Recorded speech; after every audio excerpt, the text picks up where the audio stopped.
향당편 13장은 공자가 군주 앞에서 5가지 상황에서의 어떤 행동,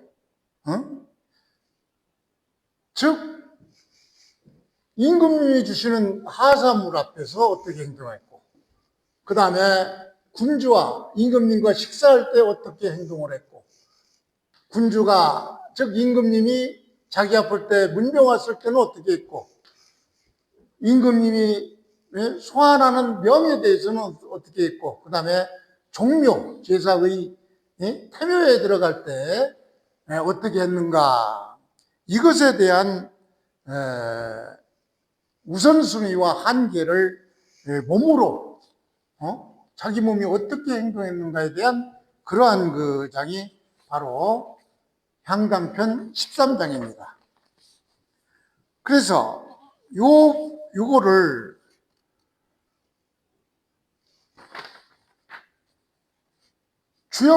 주석과 함께 해석을 해보기로 하겠습니다.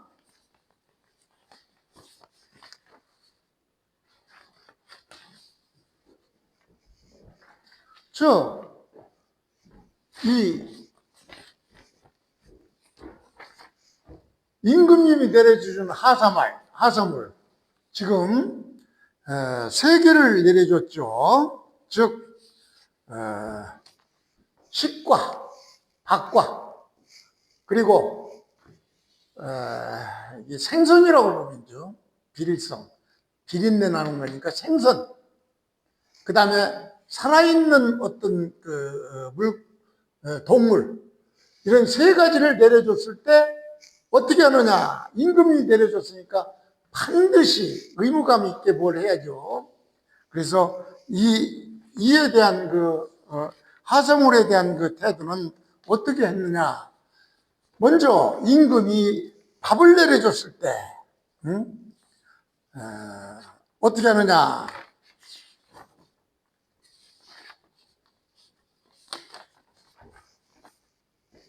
임금이 식사를 이렇게 제공해 주면은 반드시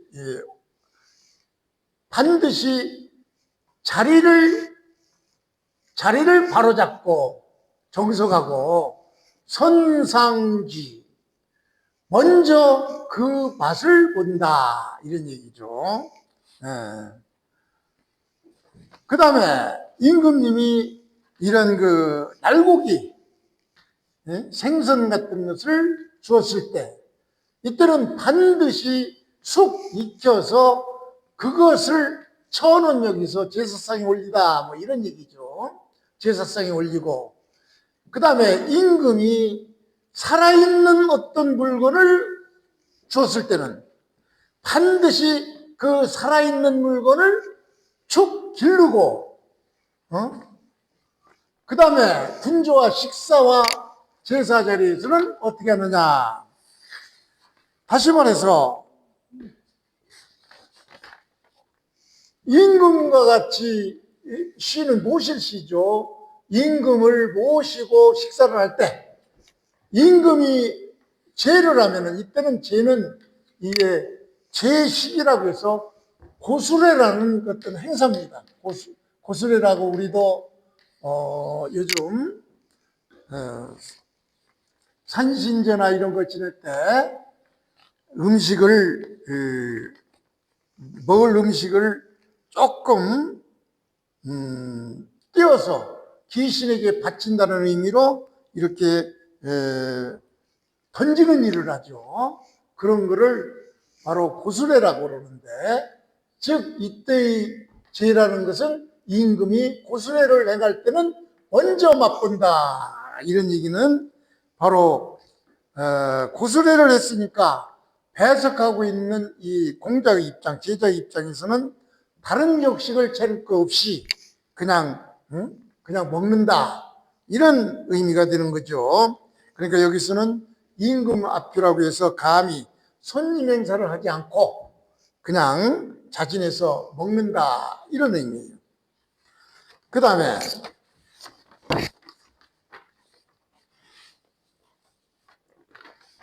병이 났을 때 이 부분은 이제 군주가 공자를 병이 났을 때, 문병 왔을 때의 얘기죠.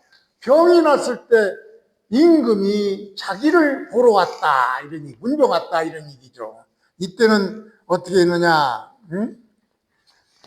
동수라는 얘기는 머리를 동쪽으로 두고, 이런 얘기예요.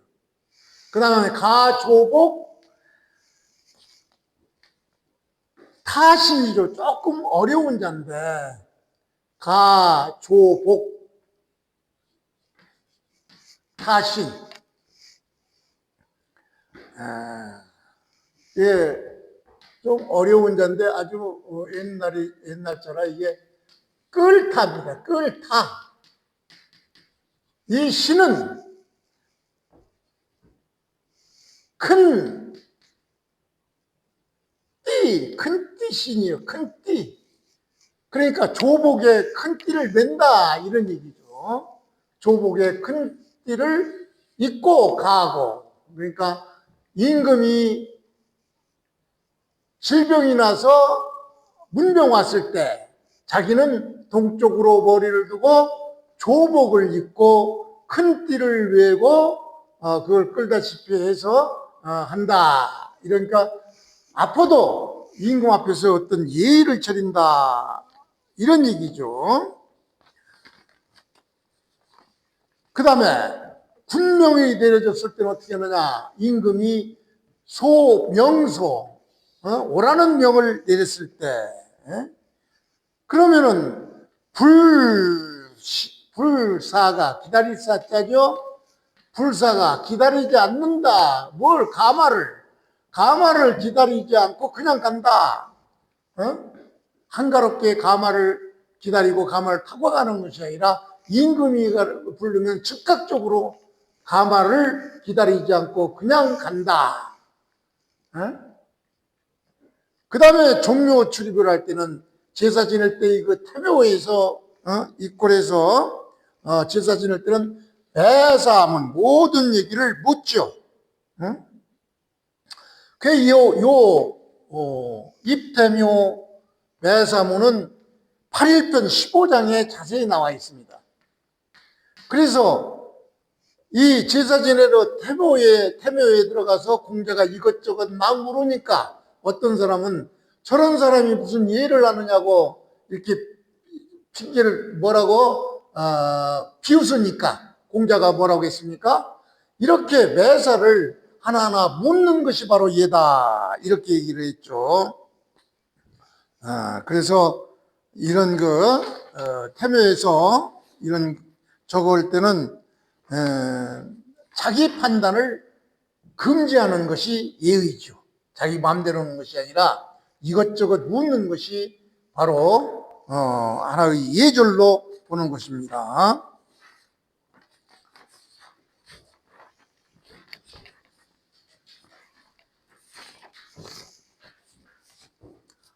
자, 문장이 조금 어려운 자가 있으니까 한 번만 더 보고 끝내겠습니다. 13장은 군사실익, 즉 임금이 음식을 내려주시면은, 이 임금이 내려줄 때는 뭡니까? 반드시 했죠. 반드시. 예 없이, must.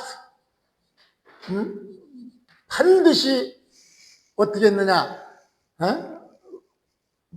음식을 내려주시면은 자리를 바로잡고 먼저 그 내려준 음식에 대해서 맛을 보고, 그 다음에 비린내 나는 생선을 임금이 주셨을 때는 반드시 그건 익혀가지고 그것을 제사상에 올리고, 그 다음에 살아있는 어떤 동물을 임금이 주셨을 때는 그것은 반드시 잡지 않고 기르죠.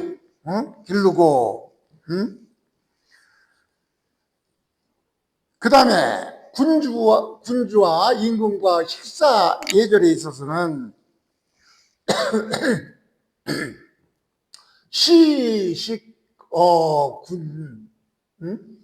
임금을 모시고 식사를 할 때, 이 군제는 임금이 제를 한다. 이 군제는 군식이라고 해서 고수례라는 행사지요. 고스란히 하면 선반 먼저 맛을 보았다 이런 얘기예요.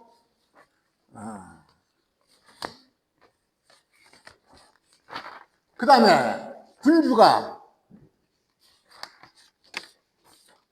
임금이 공자가 병이 나서 병이 나서 임금이 공자를 보러 왔을 때, 문정 왔을 때 이런 얘기죠.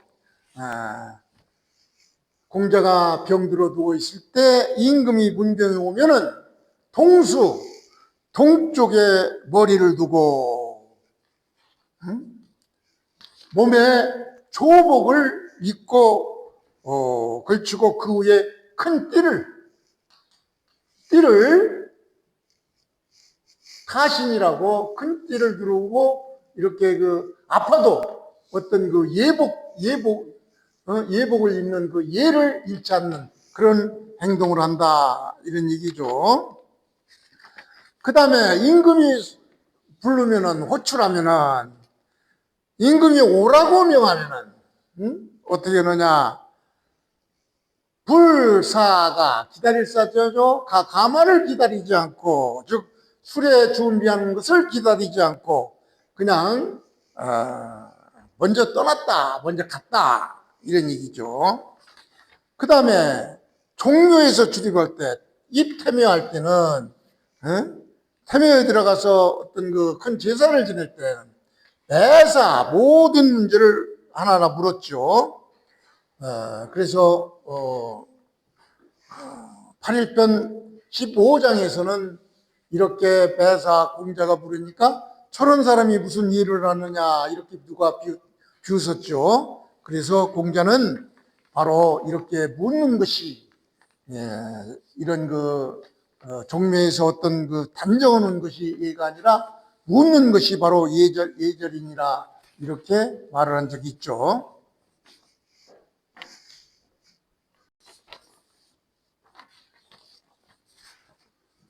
향단편 14장은 공자의 우정에 대한 어떤 자기 나름의 우정관, 의리, 또 예의 경계선이 아주 뚜렷하게 드러나는 장이 바로 향단편 14장입니다. 공자는 벗의 죽음 앞에서도 몸을 던져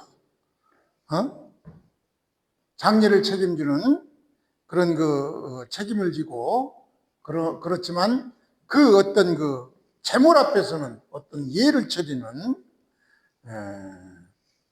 그런 공자의 유가적 우정의 깊이와 절제를 나타내는 장이 바로 향단편 14장입니다. 그래서 이것도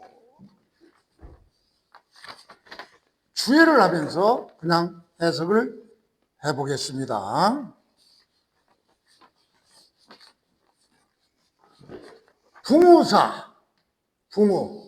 친구가 죽었을 때 이런 얘기죠. 그러니까 조건적 이런 거게 되죠. 친구가 죽었을 때, 그런데 그 친구가 무속이 돌아갈 곳이 없다, 즉 장례 치를 곳이 없다 이런 얘기죠. 친구가 죽었는데 의탁할 곳이 없다, 장례를 지내줄 그런 줄 사람이 없다. 이럴 때 공자는 말하기를 빈 그랬어요. 내 집에 빈소를 차려라 이런 얘기죠. 내가 장사를 치러주겠다. 이 빈자가 상당히 어렵죠. 이 빈자가 바로 염할 빈인데, 염한다 이런 얘기죠. 염할 빈인데 바로 염하고 빈소를 차려서 장례를 치러주다. 그러니까 그렇게 하려면 자연히 자기 집에서 해야 되겠죠. 내 집에서 장례를 치러주겠다 이런 의미가 바로 포함되어 있는 것이죠. 그랬을 때 부무지괴, 자, 친구가 죽었는데 친구가 무엇을 보냈다? 그러니까 이 죽은 친구와 이 친구는 같은 사람이 아니죠. 살아있는 친구들이 그 뭐를 보내왔단 말이죠. 살아있는 친구들이 이게 괴자가 아까도 나왔죠. 전장에서 나왔는데 보내줄 괴, 네? 괴강자가 공자한테 약을 보내줄 때도 괴약해서 괴자 쓰지 보내줄게. 그러니까 친구들이 살아있는 어떤 친구가 죽었을 때 자기가 대신 장례를 치러주는데 그 장례 치러주는데 다른 친구들이 어떤 것을 보내온다. 어떤 거냐. 비록 보내는 것이 바로 거마죠. 옛날에는 거와 차. 어떤 사람은 차라고 썼는데 차는 오토메이션 이건 네 발이 달려서 네 발이 있고 네 바퀴가 있고 자동으로 움직이는 것을 차라고 그러고 옛날에는 수레라고 그랬죠. 수레고 거마죠. 그래도 옛날에는 큰 재물이었죠. 그러니까 그 친구들이 비록 거마를 수레와 말을 보낼지라도 비제육 육이 아니다. 제사 지낼 고기가 아니다 이런 얘기죠. 재물이 아니면은 불배 거기에는 아무리 거마라고 해도 절은 오지 않았다 이런 얘기. 받지 않았다는 얘기는 아니에요. 그냥 예의를 치르지 않았다 이런 얘기죠. 그러니까 간단한 얘가 한 번만 더 보고 끝나겠습니다. 부무사 어떤 친구가 죽었을 때 무속이 의탁걸 곳이 없으면 이런 얘기죠. 그때 공자는 여기서 아는 공자죠. 공자는 빈 내가 장사를 치러주겠다 뭐 이런 얘기죠. 내가 장사를 치러주겠다. 그래서 장사를 치르는 동안에 부무지게 이제 살아있는 다른 친구들이 괴 어떤 귀중한 것을 어떤 걸 보내주고 있겠죠. 말하자면 지금으로 말하면 어떤 사람이 죽었을 때 반드시 그 부의금을 가지고 가죠. 그러니까 이때도 부의금 비석이 있었던가 보죠. 이걸로 해석을 해야 되겠죠. 그러니까 친구들이 부의금을 보내는데 그것이 비록 거마, 이 수레와 말처럼 아주 귀중한 것일지라도 제사에 지내는 어떤 그 고기 이런 걸 주면은 공자는 장례를 치르기 위해서 놓여진 그곳에 절을 하고 예를 갖췄겠죠. 그러니까 그렇게 예를 갖출 재물이 아니면은 거마라고 해도 절은 하지 않았다.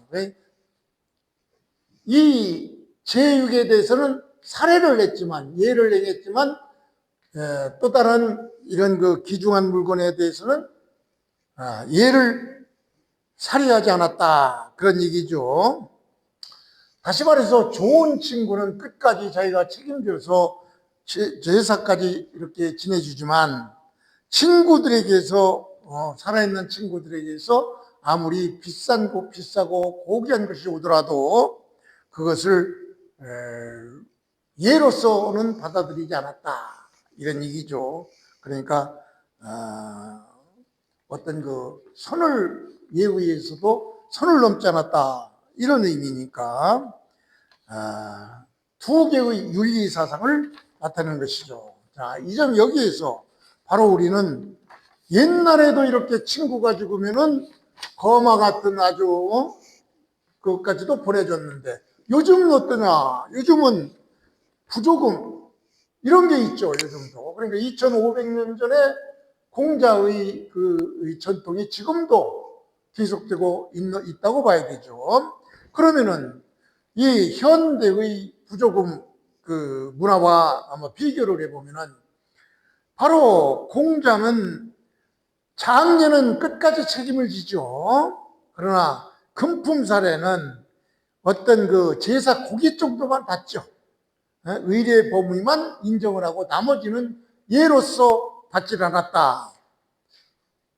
이랬는데 현대 조의금 문제에서는 어떠냐? 현대사에서는 조문을 가면은 그 앞에 책상 위에 누가 앉아서 이름을 적고 막 그러죠. 그래서 상주는 상을 치르고 나서 이름 적고, 들어온 돈 액수 적고 뭐 이러죠. 이 얘기는 바로 다음 이 친구 상이 당하면은 나도 가서 이렇게 그만큼 해주겠다, 그런 의미를 담고 있는 것이죠. 즉 현대사에서는 바로 액수의 기억을 하거나 그렇게 하기 위해서 명부를 관리해 가지고 결과적으로 나중에 그걸 갖겠다는 그런 인식인데, 이건 공자의 기준에서는 그건 예가 아니죠. 의가 아니에요. 그거는. 또 이거는 예가 아니고 하나의 뭐라고 합니까? 관계 투자로 보죠. 그래서 공자와 살았을 때의 그 좋은 문화와 좀 다른 거죠. 그래서 현대에서의 공직자의 이해충돌과 이해충돌의 윤리와 연결이 되는데, 바로 금품이나 향응, 수수가 제한되어야 되겠죠. 또 직무 관련성이 있으면 원칙적으로 금지를 하고, 예의도 의례적으로 사회 상규 범위에서만 허용이 되고 이래야 되겠죠. 그래서 공직자는 사적관계의 의견은 최대한 인도적으로 지원하되 그 지원이 향후 직무 판단에 영향을 미칠 수 있는 금전적, 상징적 유대관계로 전환돼서는 안 된다, 이런 의미를 담고 있는 것이죠.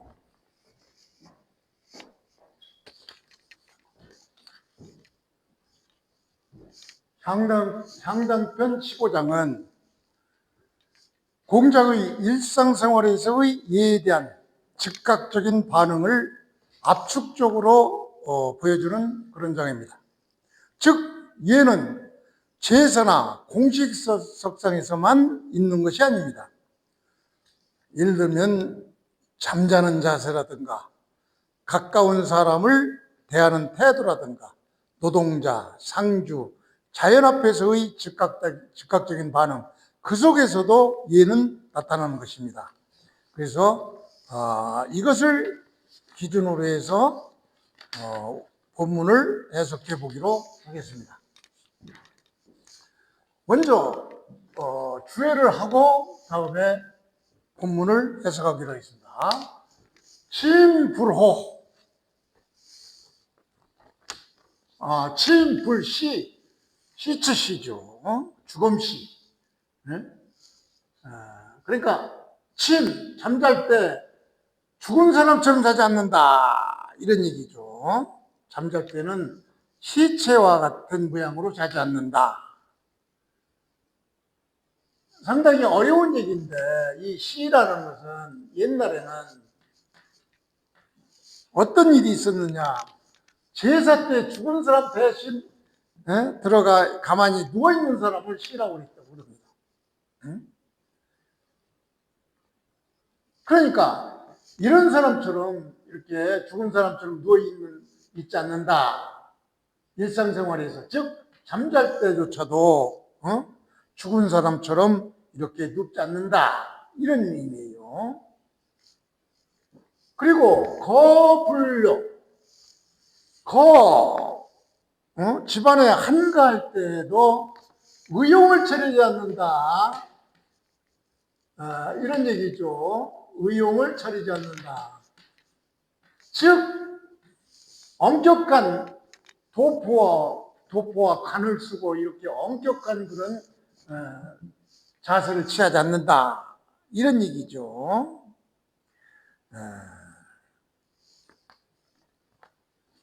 그 어떤 사람들은 이 용을 느슨할 용, 방종함 이래가지고 집에 한가하게 있을 때도 이렇게 느슨하거나 그렇게 방종하거나 자세를 흐트러치지 않는다 이렇게 해석할 수도 있겠죠.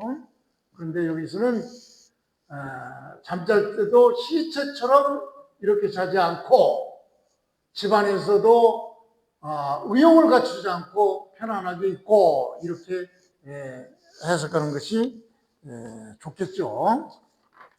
그 다음에 견죄세자, 이건 전에 한번 나왔었죠. 이건 제체라고도 읽기도 하고 자체라고도 읽기도 합니다. 고니까 옛날에 나오니까 이거를 자체라고도 있는데 이 자체는 원래 모친상 돌아갔을 때 입는 그 옷을 자체라고 이렇게 얘기를 합니다. 자체라고도 있는데 이것은 원래는 어머니 상 당했을 때 입는 상복이고 대신 아버지가 돌아갔을 때는 참체라고 해요. 참체.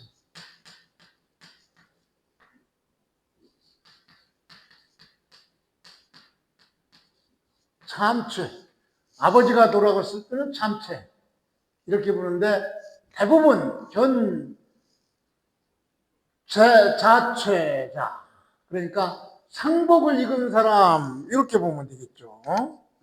그런데 그런 사람을 볼 때는 비록 앞필전. 앞은 여기서 아주 친하다 이런 얘기예요.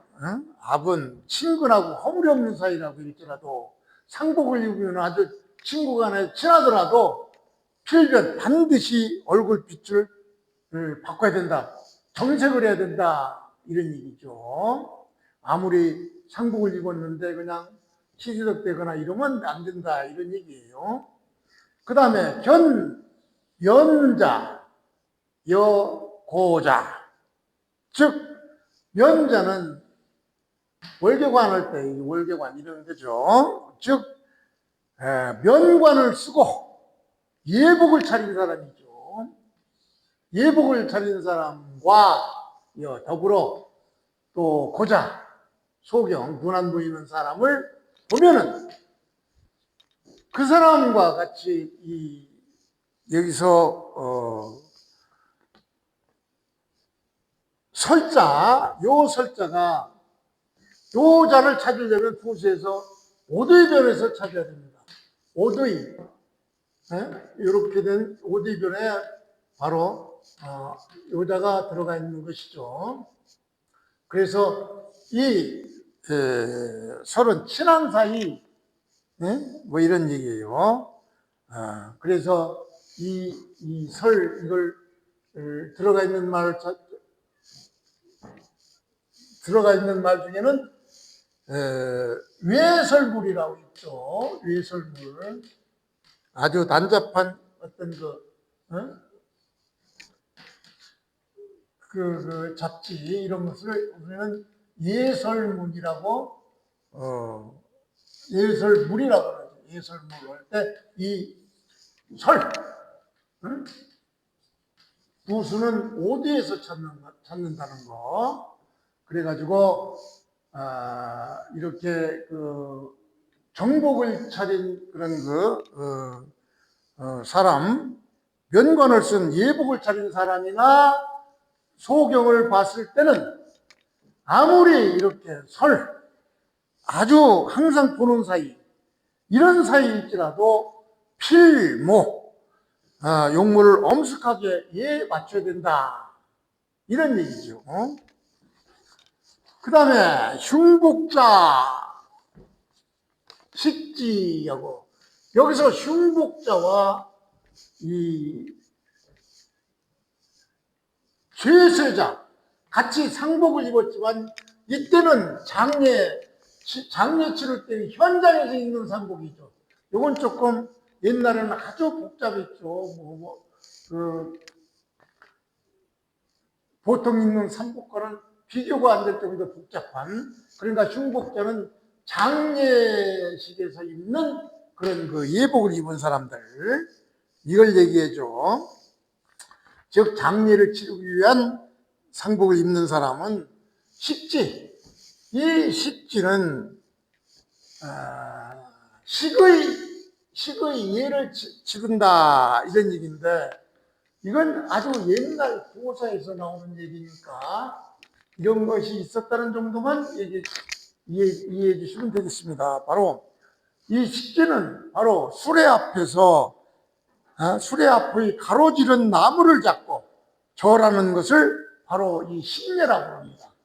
그러니까 이런 상복을, 장례식 때 입은 상복을 입은 사람을 보면 바로 이렇게 수레 앞에 가로지른 나무를 잡고 절하는 그런 예식을 지라고, 식부판자, 즉 부판자, 부판도 이게 상복의 일종이죠. 이건 장례 치를 때는 가족들이 있는 사람과 또 장례 칠 때는 여러 가지 물건을 들어 날려야 되니까 그 물건을 날리는 사람들이 있는 옷, 이것도 다르죠. 그래서 이 부판은 옛날 그 장례식장에서의 상복의 일종인데, 이 사람에게도 식례, 여기 식은 수로로서 식례를 한다 그런 의미예요. 그 다음에 유성찬, 성찬, 남이 성찬을 차려주면 이런 얘기죠. 필변색, 반드시 정색을 하고 이작 일어나서 예절을 경의를 표한다, 이런 얘기죠. 그 다음 신례, 신례는 바로 신은 빠를 신이죠. 빠르게, 아주 빠르게, 뇌는 바로 천둥이죠. 빠르게 천둥을 친다 이런 얘기니까 천둥 치는 소리죠. 요란하게 천둥을 치면은, 그리고 풍절, 바람이 심하게 불면은 반드시 변한다는 얘기 때는 경계한다 이런 얘기죠. 그러니까 음식이나 자연 현상에서조차도 경외의 대상으로 받아들이는 이런 태도를 말하는 것이죠. 자, 이걸 기준으로 해서 본문을 해석해 보겠습니다. 자, 신불호.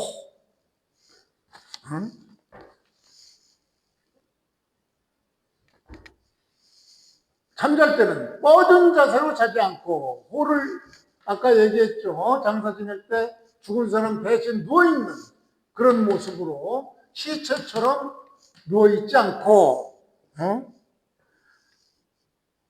즉 잠잘 때는 시신처럼 뻗은 자세로 자지 않는다 이런 얘기죠.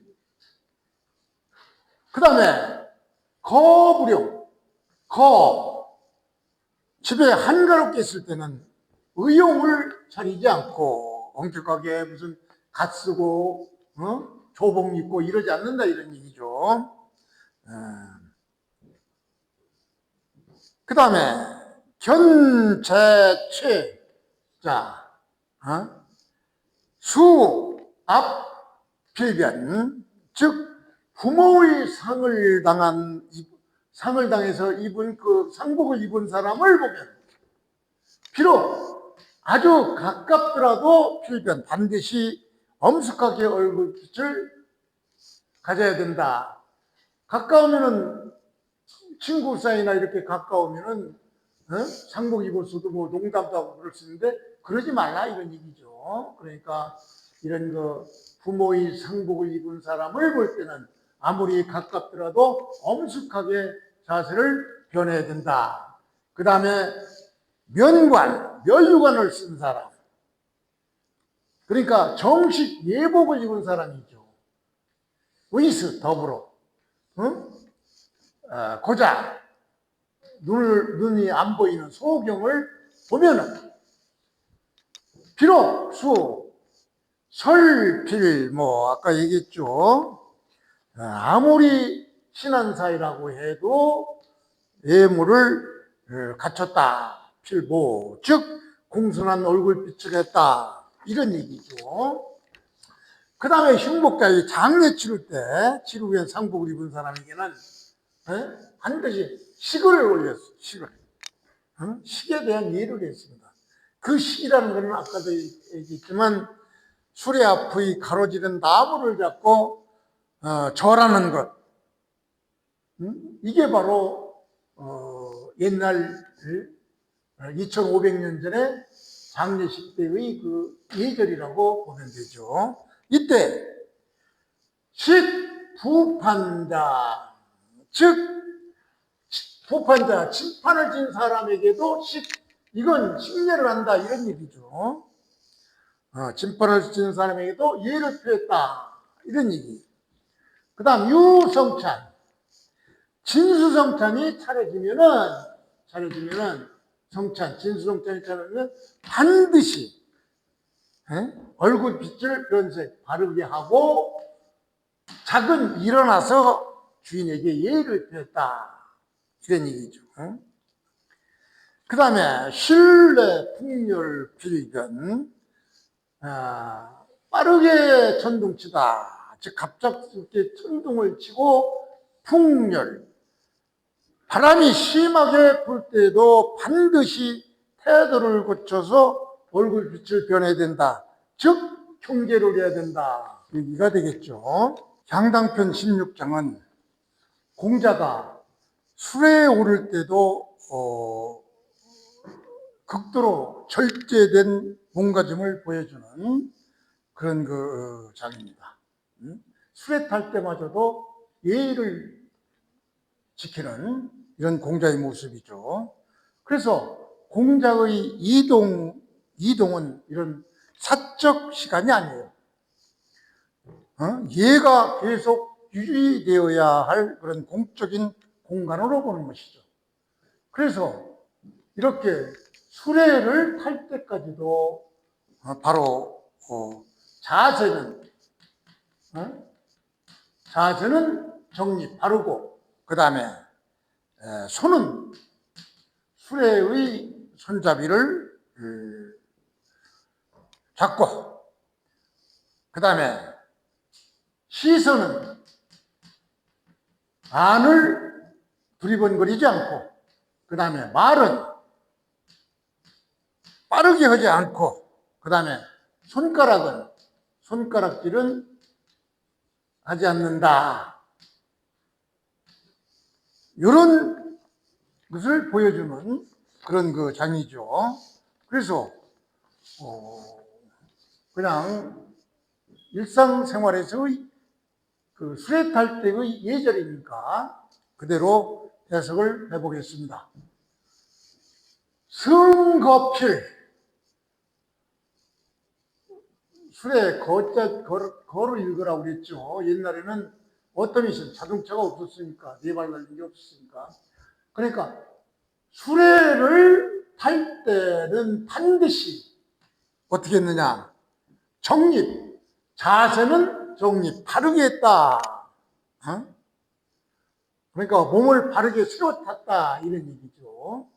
그 다음에 집수, 손은 어떻게 했느냐? 바로 수레에 탈 때는 반드시 똑바로 앉아서 수레의 손잡이를 잡으셨다. 이런 얘기죠. 그리고 손잡이까지 잡았으니 이미 수레 안에 들어왔죠. 그 중에는. 수레 안에서는 어떻게 되냐. 불내고, 그 안을 여기저기 두리번거리지 않았다. 그러니까 시선을, 수레를 여기저기 두리번거리는 그런 태도를 보이지 않았죠.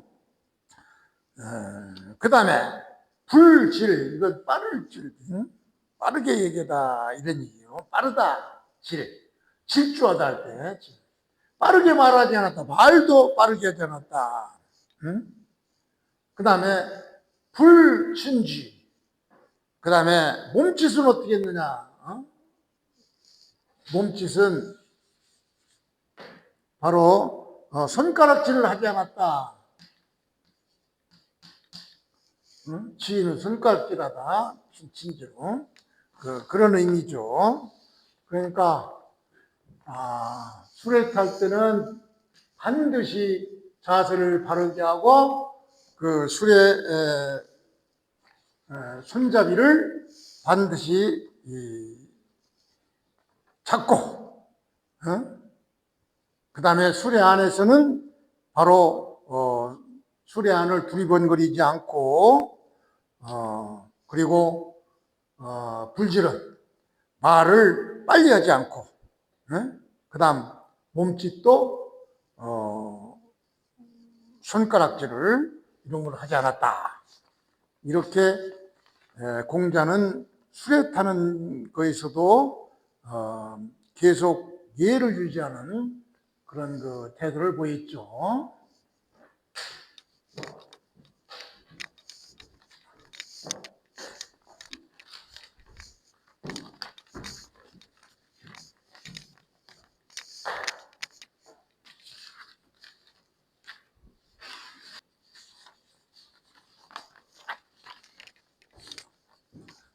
상당편 17장은 아주 판본마다 글자도 틀리게 써 있고 아주 해석하기가 난해한 이런 그 어려운 장입니다. 그러나 저는 고주에서 나오는데도 해석을 하겠습니다. 즉 공자가 이 얘기는 공자가 산길을 가다가 꿩을 보고 꿩이 냇가에서 먹이를 쫓고 이렇게 노는 그런 모습을 보고 저 꿩도 때를 만났구나. 좋은 시절을 만났구나. 그러니까 아주 살아가면서 좋은 기회를 만났다 이렇게 보는 것이죠.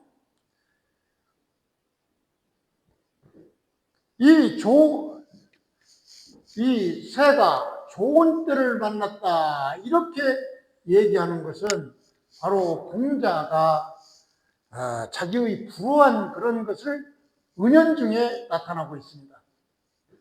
공자는 여러 번 반복해서 말했지만 그렇게 생이 지지에 가까운 인물임에도 불구하고 한 번도 자기의 정치를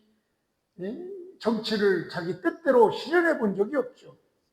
우리나라에서도 52세서부터 56, 7세까지 대사구나 이런 그 벼슬을 좀 했지만 그래도 벼슬을 하는 동안에서도 이때의 그 사만, 특히 맹선 씨의 압력에 권력 다툼에 져가지고 애국에 떠도는 그래서 56, 7세부터 68세까지 그러니까 이 나이가 정확하게 제가 말을 못하는 이유는 책마다 조금씩 다릅니다. 말하자면 2500년 전의 얘기니까 딱 떨어지게 저 사람 몇 살 때부터 뭘 했다 이렇게 말하는 것은 그것이 더 틀릴 수가 있습니다. 그러니까 대충 50대 후반부터 60대까지는 자기의 정치가 개혁 정치를 반영하는 그 임금이나 나라가 없어서 떠돌아다니는 아주 불운한 시절을 왔죠. 그러니까 그 사람이 이 새처럼 이렇게 먹이를 쫓고 이런 그 좋은 시절을 만났더라면 중국의 고대사는 달라졌을 수도 있겠죠. 그러나 불우하게도 이런 때를 못 만났기 때문에 그것을 비유해서 이 꿩이 때를 만났구나 이렇게 한탄하는 그런 얘기입니다. 그래서 이렇게 이 꿩이 뛰노는 모습을 보고 때가 아주 좋은 때를 만났구나 이렇게 얘기하는 것을 보고 아무것도 모르는 자로는 그 꿩을 잡아가지고 공자의 식탁에 올려놨습니다. 그러나 공자는 그것을 냄새만 맡고 먹지 않았다. 이렇게 고주는 해석하고 있어서 그걸 중심으로 이 부분을 해석해 보기로 하겠습니다. 자, 색사거의 색, 즉 얼굴색을, 색은 기색이죠. 낌새를, 응? 낌새를 살피다 이런 얘기죠. 그러니까 낌새를 살피는 새는 뭐냐? 이 문장에서 주어가 생략되어 있죠. 그러니까 왜 생략되어 있느냐? 뒤에 나오니까, 뒤에. 치가 나오죠. 꽁치. 그러니까 꽁이 그 기색을 살피고 지금 공자와 자로가 지나가니까 그 사람들이 기색을 살피고 일어나다 이런 얘기, 날다 이런 얘기. 응? 그러니까 꽁이 사람들의 기색을 살피고 날라서 상은 뭡니까? 빙빙 돌다 이런 얘기죠. 상은. 응?